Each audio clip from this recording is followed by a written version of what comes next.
Hokie Hangover, we're back. It's the evening of July 9th, a little after 10:15 Eastern time. When we recorded last, it was a little less than a month ago. It was just Ricky and I. And towards the end of the podcast, Andrew, we were discussing the state of affairs with Virginia Tech recruiting very briefly towards the end of the podcast. At the time, I think Virginia Tech had like 3 commits. Since then, it's improved slightly. But as we record this evening, Virginia Tech has the 82nd ranked class on 247, which, that's not great. So we want to talk about the recent run of recruiting. There was also an enrollee on campus in Jaden Anderson that, as of this afternoon, hit the portal. So things aren't going too swell. But first of all, guys, how are you? How was your fourth? Fourth was good. As people who know me or have listened to the podcast for a while know that I escaped the summer heat for a few weeks and spend my 4th of July on a lake in Wisconsin, which is always a pleasure. A lot of beer, a lot of cheese was consumed. Probably not the healthiest 2 weeks of my life. But, I'm back. I'm like, all right, this happens every year. Always a good time to restart and get back into shape. And then while I was sleeping, I pulled a muscle in my leg and have been barely able to walk for the last few days. So I guess I'm getting old, and I'm having to come to terms with that. But what better way to avoid that harsh reality than get back with you guys and talk about the football team from my college days? Good to be home. Yeah, speaking of old, I turned a year older over the break. Yes, you did. So happy birthday, Ricky. As did I. Yes. You guys are both old. Yeah, Mike and I are more than washed at this point. But fourth was good, guys. Spent it with family. And, it seems like, and the folks that are watching the show, and folks that'll be listening to it once this goes live on audio will notice that Mike sounds much, much better. He also looks much better too on his camera tonight than he did in the last. Thank you. Apologies. It was, the quality of it was so bad that we actually had to address it like live on the podcast. And as it turns out, the very next morning, like as I was trying to edit the podcast, my computer crashed and I was in Best Buy buying myself a new computer. So that's, my computer was on the way out the last time we recorded, needless to say. And we're in a much, much better state now. This computer's much better. Things are looking up. Sometimes you have to be forced to upgrade. So congrats on that. I would say that I literally ran that computer down. It was 5 years old. I literally just ran it into the ground. So that's what happened. Your money's worth. Yeah. 10,000 podcast appearances across the Virginia Tech sphere. I was going to say all of the audio on that hard drive, all of the hours on Audacity, all of that. Yeah, that's we could say there's a reason why that computer is no longer functioning. So what did you get now? What do you have? This is now an HP, which is much better. Better than the Dell I had before. And it's working great so far. Emphasis on so far, though. This is the first podcast I recorded since acquiring the new laptop. So we'll see how things look after this evening. But I think what I'm going to have to do, I do have an external hard drive now. I think I'm going to have to just move some of the audio files after we record onto that thing so that I don't clutter this computer. That I think is what is going to have to happen in order for me to continue looking and sounding really good. That's just... You also don't need to store every audio file from 3 seasons ago. Buddy, not only did I have every single audio file for this podcast, but also my ACC podcast. I had, I'm kind of a little OCD, and I'm not even the one who edits the ACC pod. We have Scott, my brother-in-law, of course, is the producer, but I have he's the producer of this show too. He just doesn't show up to work. That's right. Fire him already. That's right. So anyway, I'm a little obsessive making sure I have like all of my audio I ever have. I'm a little weird about that anyway. I just want to make sure I have all of my content. But yeah, I was able to get the necessary files off of that computer. So we're good. We're good. Anyway, that's enough boring talk about that. Things are looking up for my computer. As I was going to say, I was hoping Virginia Tech recruiting was looking up. It's a little bit better than it was the last time we talked, a little less than a month ago. But it turns out that I don't think a lot of high school recruits want to commit to a program that is running in place with what could absolutely be a lame duck head coach. We ran into this with Fuente. We're kind of running into this now. And we've talked about this a lot, but it just kind of reiterates the fact that this fall is really, really important for Brent Pry. And it comes with a roster that has plenty of questions, even though they had to hit the portal pretty hard. But this was supposed to be like the thing that the staff hung their hat on. And to be sitting here in the second week of July with the 82nd ranked class for 2026 is not particularly, I don't know, enticing. I'm having a hard time being real optimistic about it. Even though I do like some of the kids they've gotten over the last couple of weeks, it's just like they were starting from basically ground zero, it felt like. Yeah, so just to kind of cover some of the pushback that I know folks are putting out there regarding criticism of this class, that there's a common refrain that, well, Virginia Tech's just not going to take that many guys this year. So the class is not going to rank very well. That seems like it may hold some water given that Tech only has 9 guys in the boat at the moment. But as always, there is a rebuttal to that. And it comes in the average recruit ranking, which is always a piece of data that I like to watch because it actually evaluates the quality of recruit that you're getting. And this is per 247 Sports. Virginia Tech is outpacing 3 programs in the ACC right now when it comes to average recruit ranking. They're currently at an 86.24 average recruit rating per 247. That beats Virginia, NC State, and Wake Forest. Everyone else in the conference, including teams like Cal, Stanford, Boston College, they're all currently pulling in recruits that are per 247 more highly rated. That's not an encouraging sign, guys. It's something that Andrew and I were discussing before you jumped on, Mike. This is feeling very much like the class of 2020 when Virginia Tech had maybe their worst recruiting showing in the modern era. Tech finished, I think, in the 60s that year in terms of class ranking. But if you actually go and look at the recruit rating as well for that year, Virginia Tech was essentially in the same boat. I think they beat out 4 teams. So this is a class that, again, it's July, and this is something that we've talked about on the show several times. I'm not big into evaluating a class at this point in the year when guys jump ship and commit at the last minute more so than they did even 5 years ago.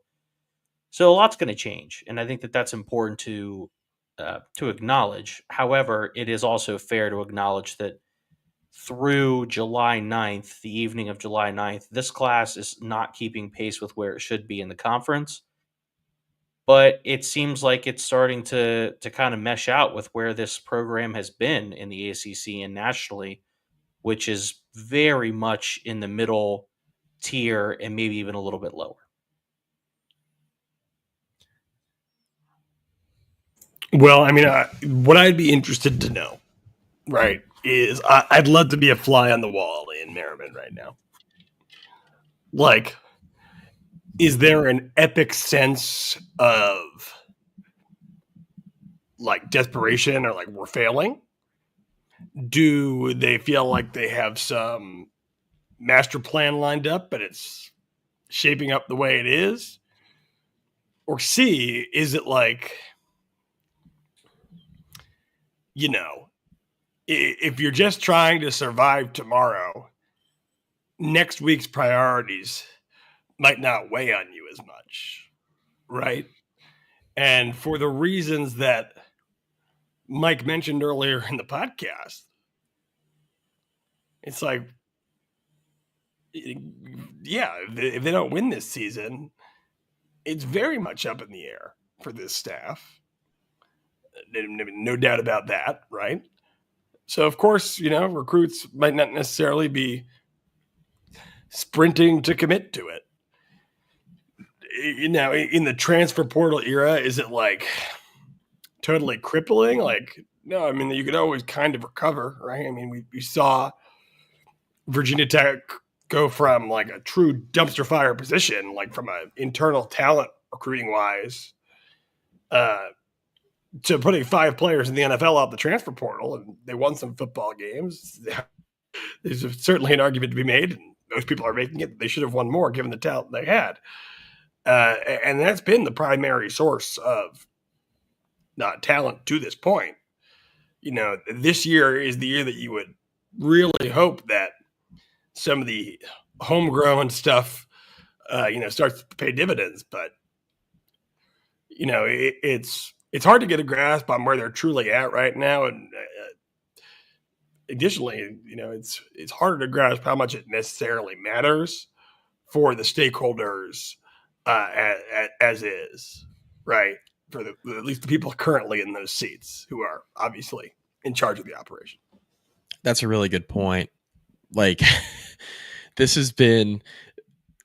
it's really interesting because this has been the thing the staff has hung their hat on. We're going to recruit. We're going to recruit our footprint. We're going to improve relationships. And the focus really has been on Virginia, but I think there is an argument to be made that while relationships, I think, are better in the high schools in state than they were when Brent Pry took over, I think it's also fair to say that Virginia Tech has still fallen short of where they wanted to be, right, from a recruiting standpoint, in terms of pulling in some of the top players in the state. They've been in the conversation. They've at least been in the conversation with some of the top players in a way that they weren't towards the end of the Fuente era. So I guess, being in the mix at the end with recruiting some of the state's best players, yeah, we can talk about that being an improvement. But at the same time, until you get the players signed and in the door, right, and you're paying them, and now we're in this new revenue sharing era where you have them like signed and the contract signed, they're not really in the door yet, right? I mean, we've been talking about this really throughout the duration of the NIL era. In regard to the recruiting class, real quick, the fact that there's only a few schools that Virginia Tech's doing better than, the one that sticks out to me that Virginia Tech is not doing better than, that's for all intents and purposes totally punting on this season, is Stanford. Stanford has a better recruiting. They have a bigger recruiting class, right? So that accounts for the just overall ranking. But from a average recruiting ranking standpoint, they rank higher than Virginia Tech. And the reason why that's concerning is they're moving in an entirely different direction with their football program.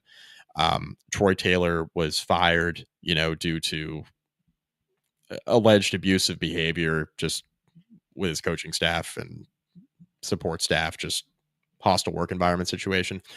Andrew Luck fires him, right? And we talked about this briefly on this podcast, but it's one of the few situations in college football where the GM is actually like running the show, right? Versus the GM working for the coach. So we're kind of seeing that play out in real time. Andrew Luck gets hired. He fires Troy Taylor after an internal investigation, and they hire Frank Reich, who has been very clear that he is basically doing Andrew Luck a solid here. And it's like, yeah, I'm only really doing this 1 year. I have no intention of actually coaching college football, like beyond this year. This is just because you guys had to fire somebody at a bad time. All that's enough about Stanford. All that to say that them having a higher ranked class in Virginia Tech right now on an average recruiting ranking basis is totally inexcusable. I mean, they have enough trouble getting kids in the door anyway because of the type of school they are, right? Like, they pride themselves on being the academic institution, and because they're an academic institution, they have a harder time getting the higher ranked commits in the door, right? And now they're outpacing you on the recruiting trail. That's not an encouraging sign. And they're only in their second year in the league and they're already recruiting it better. That's a problem. Like, that is an issue. And I know that Stanford and Cal are kind of in their own silo because they are, and I guess SMU to a degree, but I put SMU kind of in their own category because they recruit everywhere. But Stanford and Cal, they're kind of in, I get they recruit out west and that's what they do. And they don't really belong in the ACC, but they're here because of just crazy realignment shenanigans. And we're not recruiting the same types. I think we're recruiting the same types of players, right? We're behind them slightly in average recruiting ranking, but they're not swimming in the same pond in terms of players. Like, we're not going out to California to recruit. Well, but we're getting the same level of recruit back home. Fair, I'm looking at Stanford's recruiting class right now, and their recruits are from I'm just going to give you the top 6. Boy. Georgia, Texas, North Carolina, California, New Jersey. Their number 1 recruit in the class, a safety by the name of Lasiah Jackson, the number 12 player in the state of Georgia, 42 or a 92 overall. And that kid, who presumably is 17 years old, looks like he could be older than me. Yep. Holy cow, that's a man. But either way, I mean, Andrew Luck must be, though that is a glaring example and it's bad. I mean, currently Stanford's got the number 30 class in the country. That's pretty crazy. We haven't seen that with Stanford in many years, but yeah. Nonetheless, what concerns me is just overall, right? Like, I've always felt like this NIL thing should, benefit Virginia Tech, at least relative to the current competition that is the ACC, right? Like, we have a lot of fans. We have some money. Like, we're not rolling in it as compared to some. But what this leads me to believe is that Virginia Tech, like, even with a slight comparative advantage in what's pretty important, still it might not necessarily be enough to tempt players to at least verbally say that they're going to come here. I don't know. It's just, again, it's early in the summer. It's too early to draw conclusions, but I mean, if the early results are an indicator of what the perception is around this, it's not good. And it's an obvious thing because it's what coaches say on the recruiting trail all the time. Why would you commit and go sign, in the cases that we're seeing now, a 2-year contract, but you don't necessarily know that the guy's going to be there in year 2? It's an easy, way to sow doubt in a competition where, a lot of the schools that Virginia Tech is recruiting against, like you say recruiting against Duke for a player. It's like Manny Diaz can guarantee that he'll be there for 2 years. Yeah. Manny also talk about how they've had more success. Yeah. Bingo. Manny's track record of winning is much greater than anyone that's coached at Virginia Tech over the last two coaching hires. Yeah, I have a working theory that Miami might be wishing that they kept Manny Diaz. That's not too far off base. No, you might be onto something there. No, I've been thinking about that for a little bit, and I'm getting ready to shout it from the heavens, especially if Miami goes like 8-4 this year. I'm like, you could have just had Manny Diaz just do the exact same thing, or maybe a little bit better. It's a cultural issue at the university. Even Manny Diaz couldn't fix it. Well, can we go back to something, Andrew, you said about like the fly on the wall in Merriman real quick? I don't want to get like too far off the recruiting discussion, but like the fly on the wall in Merriman thing of like, what's the level of panic? I think there's obviously like, I don't know about panic, but like clearly a sense of urgency, right? You fire your offensive line coach, you fire your handpicked defensive coordinator, and then you have your OC leave a bit unexpectedly. It's like, all right, we're now replacing 2 coordinators, one of them by choice, and an offensive line that has woefully underperformed. You're replacing that position coach as well. Early returns on Matt Moore have been pretty good, but it's very early, so we'll see how that plays out on the field. They haven't even played a game yet under him. I think with that alone, it kind of speaks to a sense of urgency. And I've been running with the idea that, and I still believe this, right, that you're really going to have to force Witt's hand to fire Pry because it's an indictment of him if he leave. If things go south here, it's an indictment of Babcock. You're not going to hire a third football coach. In a lot of cases, you're not ever really going to hire two, right? Unless it's just kind of an extenuating circumstance.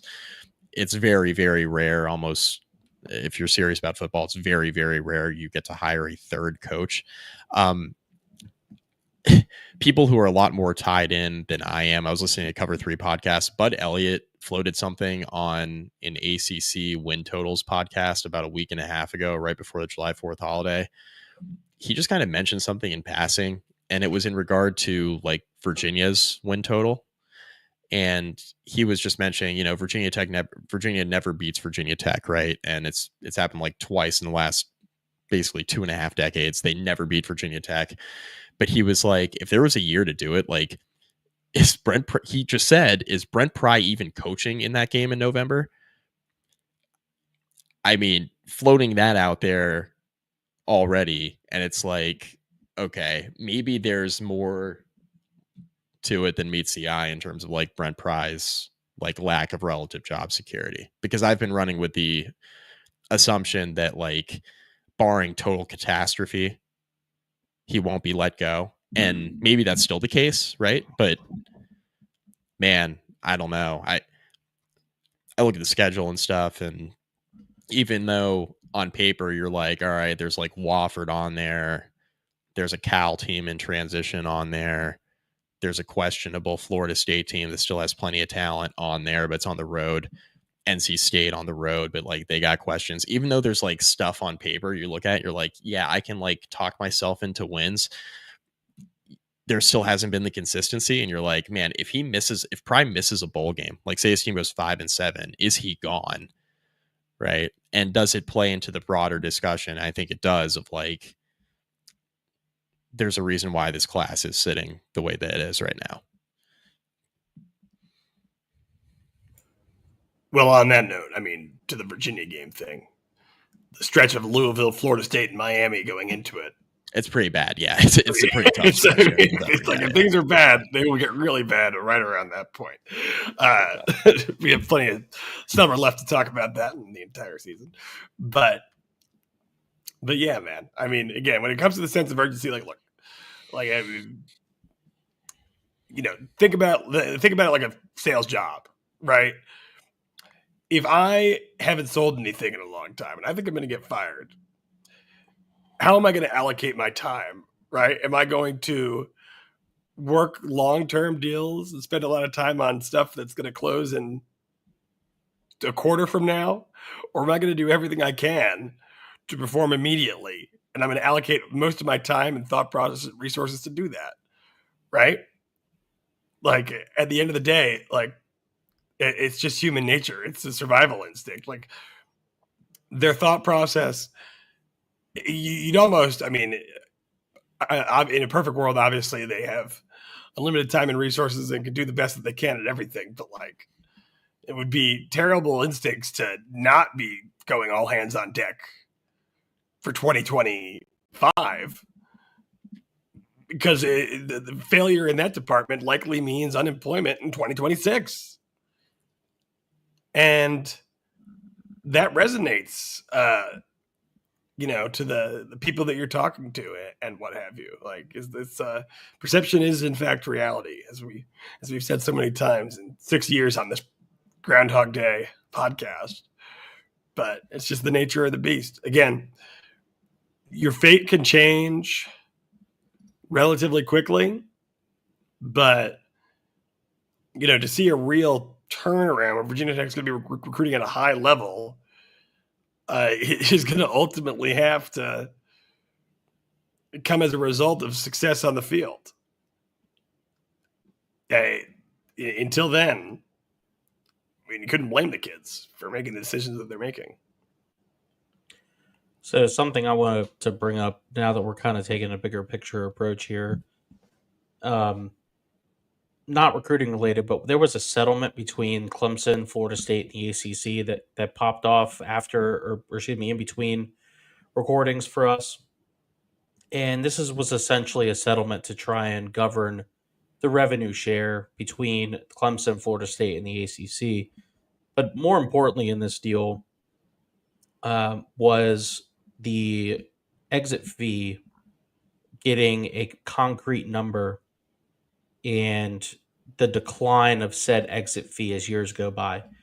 So, according to ESPN, the beginning next year, the exit fee is 165 million, but every year that fee goes down by 18 million, stopping at 75 million in 2030. So, if you're the governing body of Virginia Tech, you're Tim Sands, you're looking at your athletic department, and you're saying to yourself, you essentially have 5 years to get Virginia Tech on the right track for the next round of realignment. Also of note, sorry, I just saw it here. So again, that exit fee goes down all the way to 75 million in 2030. Television deals for the Big 10, the Big 12, and the college football playoff all come up between 2029 and 2031. Yep.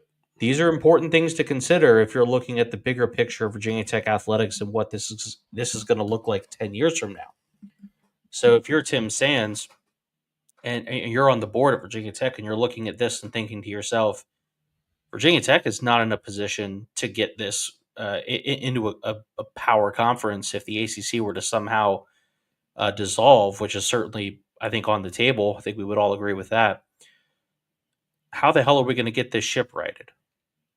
And I don't know how long you can wait before you try and make a change at the top of this athletic program with that deadline coming up.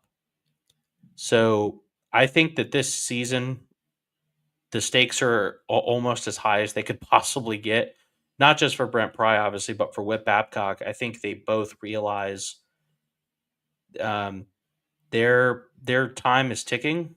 Their days are potentially numbered. And if this season doesn't show significant signs of improvement, both from a fundraising perspective, on the field perspective, recruiting, it's going to be hard for Tim Sands and the leadership at the university to justify keeping these gentlemen in their positions with this deadline looming. Yeah, I mean, you can't. It's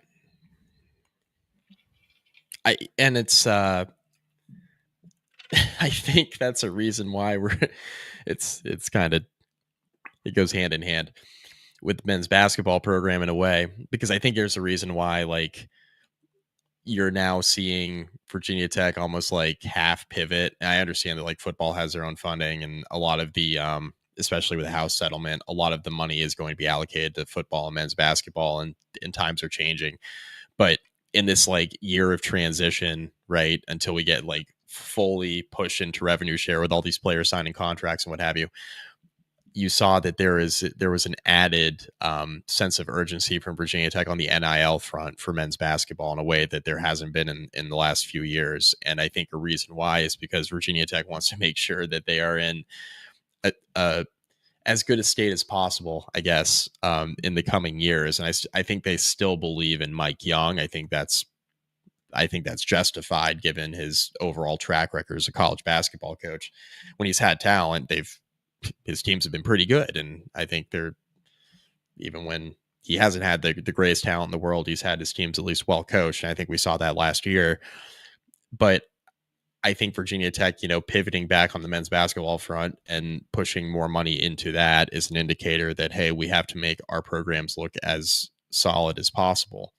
Because Virginia Tech has turned on the football front into a regional brand. Like, they haven't been a national football brand in quite some time. I think the older generation, I mean, I think we're kind of the last of the younger generation that can talk about Virginia Tech as being a really strong national football program, because we saw it in our childhood. But like kids that are younger than us, like kids that are in school now at Virginia Tech, like if you're listening to this podcast and you're in school now, like a lot of you don't remember Virginia Tech being good, like national good, right? You'll probably remember like the 2016 year with Fuente, or maybe like 2017 when Virginia Tech had a pretty good team that the second time. And other than that, like your memory of Virginia Tech football is like the ascent in the second half of the season 2 years ago is like what you're hanging your hat on under Pry. And that's crazy to me. Like that's not even close to what the standard is. And we've talked about that numerous times on this podcast. Like the standard that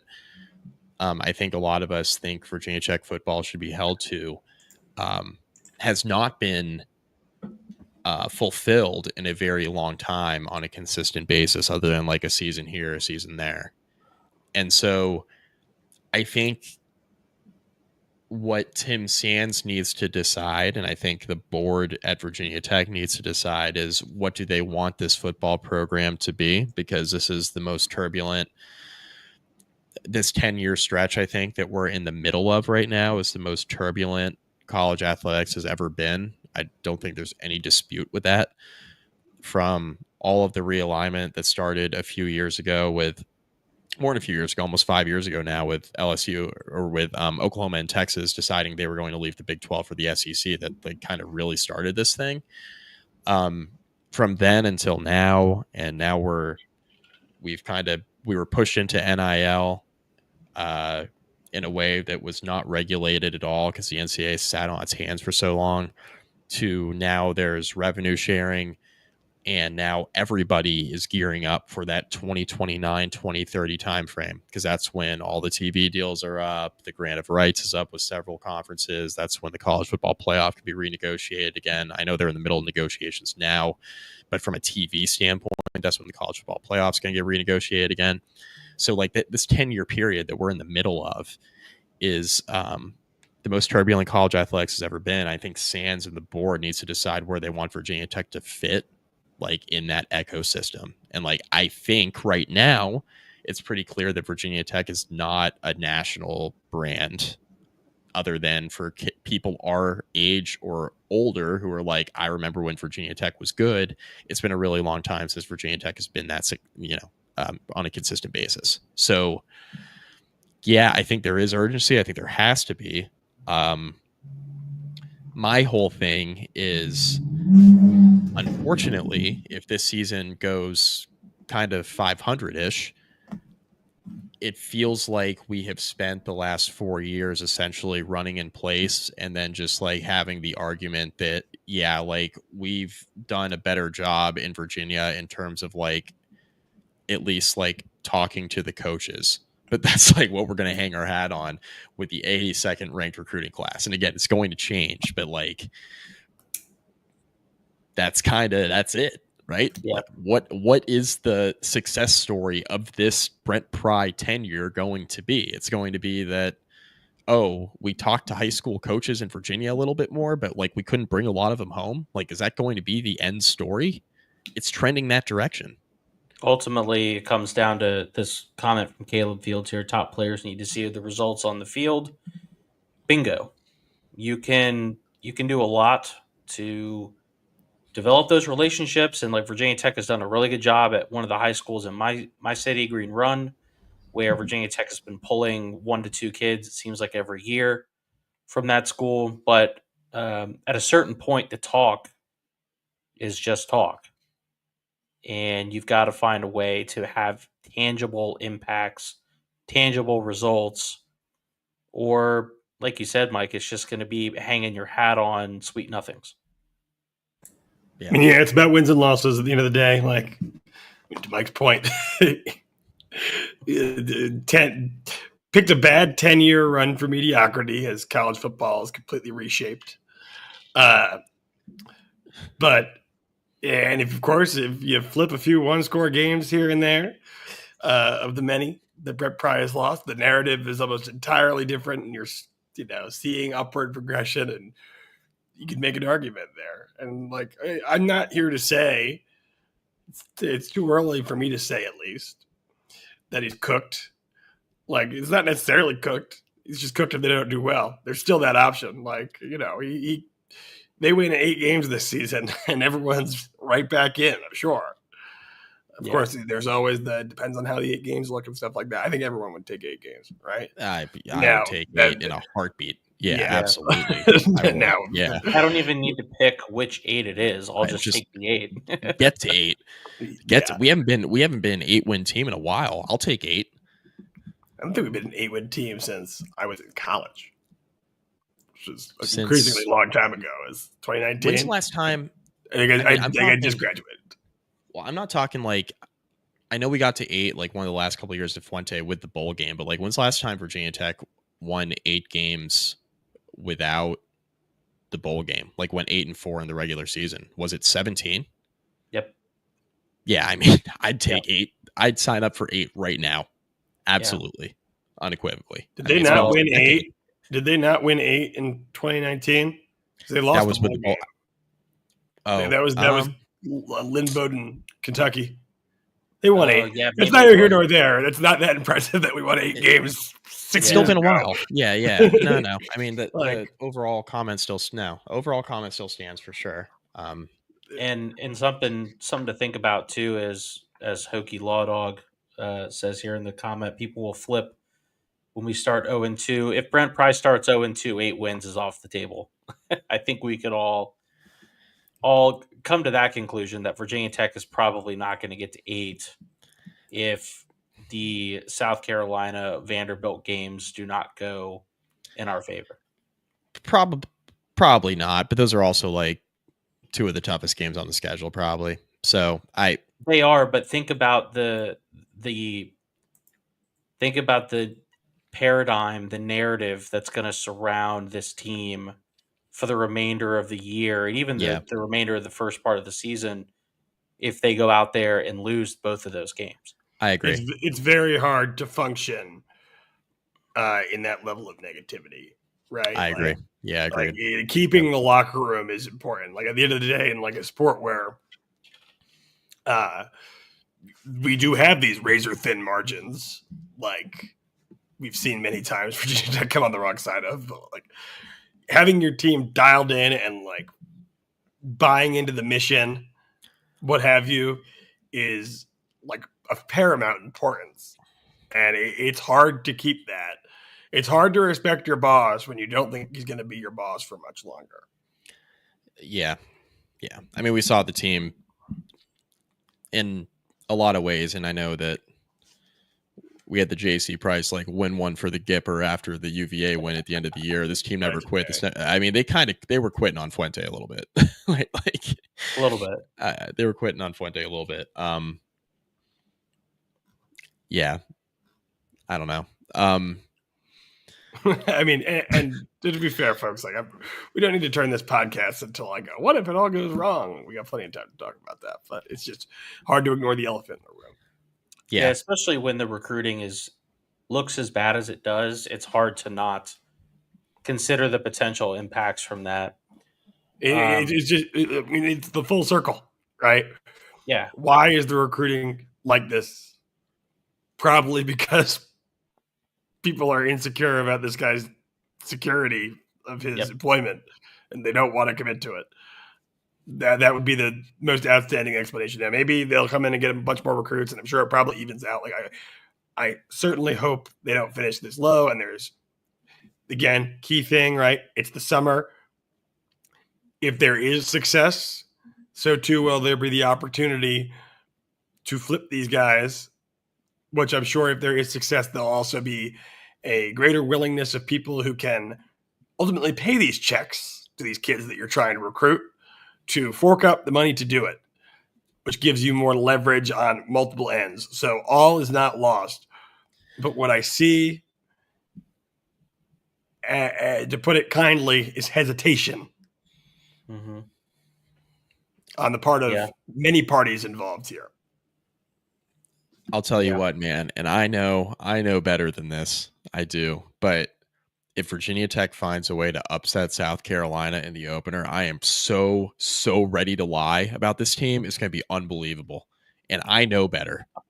But like I have never been, I won't say never. They're a fan. I see fans on social media like some like trying to talk themselves into like Virginia Tech pulling this upset in week 1. Like I don't think South Carolina's invincible. They've lost a lot in the trenches. I get it. They're really, really good, guys. They're real good. Like Tech's gonna probably enter that game as like a 2-score dog, and it'll be for a reason. And people are trying to compare it to like the North Carolina opener after COVID, I think it's like it's a totally different thing. Like there's a difference between SEC recruiting and like not being proven necessarily in some positions, and then like North Carolina recruiting and like not being. Those are two completely different things. I get UNC had like these skill position players and these 4-star guys that like hadn't seen the field much, and like it all kind of went to shit in the opener. But this game is not at home, right? It's a semi-road game. Like we can call it neutral site. It's going to be a lot of South Carolina fans there. That's basically a road game. It's totally different animal in my opinion. And they have a quarterback. I know Carolina had Howell, but Sellers is like careful, I'm Mike. I don't want to get into it. Howell at Carolina going into that game was a far more proven quarterback than Sellers is at this point. Howell plays in the NFL still. Are you drinking the Kool-Aid, Mike? Pretty good last year. Are you drinking the Kool-Aid? On Sellers? Yes. Absolutely. Yeah. Dog, he looked good. He looked good last year, no? He did look Mike good. McDaniel throwing a little Sellers Heisman. I don't know about all. They're not that good. Every time I turn around, the national media is telling me that Lenoir Sellers is. I'm not all the way there. He's essentially Michael Vick, but a better passer. Which okay, whatever, fine. But it's getting a little old, so I'm not really buying into it. Any recruiting stuff before I jump on to a more important topic? No, needs to be better. Yes, it does. Maybe the most important topic of the evening before we finish here. No. I mean, yes, but no. Yeah, yes, it is an important topic. No, I have not. It's just, has anyone played CFB 26? Tomorrow, yes, we'll be firing up tomorrow. No, I haven't. But I will say, I do think we need to launch some sort of national investigation about all these dudes. Oh, no. Uh-oh. Ricky's being censored. No. Did we lose Ricky? We might have lost Ricky there. Could it be a national investigation into what? What a cliffhanger. Jeffrey Epstein? We just did. Dudes who played the lawless game. Oh, is he back? It might be a lagged out version of what he was saying before. No. This is what happens. It's a lawless land. It is a lawless land. Well, I'll answer the question. I have not played it yet. And I'll probably wait till the weekend. Ricky, what a cliffhanger. You froze up when you said there needs to be a national investigation into, and then there was just a freeze. And what a cliffhanger that was. Yeah, so let's see if it happens again. There needs to be a national investigation into all these dudes who played the game the second it dropped on Monday. Like, get a damn job. What in the blue hell are you doing? I mean, dudes had like a whole season in Dynasty done by like Monday night. Yeah, unreal. I mean, like, unless you're a professional content creator, which whatever, fine. Dude, go to work. Okay, like go provide for your family. Go get a family. Go touch some damn grass. Playing the game. Grass, okay. You may be alienating the base of this podcast listenership. Look, go ahead, flame me all you want. Hey, I don't man, care. I'm just appreciative of the transition from go provide for a family, go get a family, go touch some, and I was like, wait a minute, where are we going with this? Grass. Okay, it goes either way though. I was about to say, the G and R there were doing a lot of work. Well, yeah, they were. Yeah, we were. It was going to get late early there, I think. Yeah. All right. We're back. That's all I have. I look forward to playing the game, but I do have a job. I need to help provide for my family. So, yeah, I haven't finished my road to glory yet. I think some of these people on X, man. I mean, come on. I have a job, and it's a work from home job, and that's where this game becomes increasingly dangerous. It's like I have to find myself even. God knows that I am a dopamine seeker, and abstaining is not my cup of tea, but if Andrew's every man's got coworkers his or trials and supervisors tribulations are listening, Andrew would never play this game while working, ever. Never. I mean, all I will say was for the bowl game, for the Mayo Bowl tailgate at Andrew's apartment, there was college football 25 being played the moment I walked in. Before I even cracked a beer open, there was already CFB 25 being played. Yeah, it was Graham Merritt versus Matei in a MAC battle. Northern Illinois was involved. You guys are sick in the head. Yeah. Well, I mean, sick shit. You're telling me that there was college football 25 played in your apartment, Andrew, and Middle Tennessee State was not used? Well, to be fair, I wasn't playing. It was I was a mere observer as I prepared for my party with the we should go have a few beers before the party even starts crew. Yep. That sounds about right. No. I mean, I'm excited, and for folks that are speaking of tailgating, let me know now if you know me or you don't know me, and you just listen to the podcast. As always, it's a wide open invitation to be my friend on Virginia Tech football game day. I'm excited to have a beer because it looks like, as much as I told myself for months I probably wasn't going to make the trek to Atlanta. The closer we get, not that far away from where I live. You'll be there. Couldn't be me. You will be there because you are within shouting distance. Yes, and the increasing problem is it sounds like all my friends here are going too. So it's like skipping it is to just be sitting here alone. Probably just go enjoy it. But I we'll get to it. We got all summer, but my optimism level on that one is not good. When we be closer, people say it's like North Carolina 2021. The odds will be closer than the odds that Vanderbilt got against us last year than it would be to the odds that we got against North Carolina in that game. So it would be considered on a national level to be an upset of that magnitude, and we all know how unlikely that felt. Yeah, that's fair. We've seen crazier things before. I was in attendance my senior season in 2014 when we beat Columbus in the Horseshoe. So crazier things have happened, albeit I think that team, just from a player standpoint, was a lot better than this one, but it's fine. Neither here nor there. But to the point of Vanderbilt, Vanderbilt came in with a roster full of transfers that no one had heard about, and they had never played together, and the players that were from their system had very little experience. Clark Lee was on about as hot of a seat as possible, and they came in, and they had a good season by Vanderbilt standards, and the narrative is flipped, and now Mike McDaniel is calling Vanderbilt one of the harder games on the schedule. So it's amazing how these news cycles can change, folks. Don't stop paying attention until it's really over. That's right. We can cure some hot seats. That's what we can do. That's our thing now, unfortunately. Except for Tony Elliott's, because that's the one thing we can hang our hat on. Cue the Mickey Mouse Clubhouse. Mm-hmm. Yep. All right. I think we're done. Boys, any last words? 48 minutes. Nice. Good job. Yeah, we'll talk to you guys in a week or two as we really rev this thing up. It's getting real, folks. Yeah, we're getting close. We'll start doing some season preview type stuff here in the next few weeks. But until then, make sure you subscribe on YouTube, turn on the notifications. Make sure you subscribe or follow on whatever app you're using on the audio to listen. If you're in Blacksburg, Counts Family Pharmacy is the only place to get your pharmaceutical needs. Also, make sure you go to Home Field Apparel, use code BEAMERBALL, get that 15% off your first order. We'll be back, like we said, but until then, go Hokies.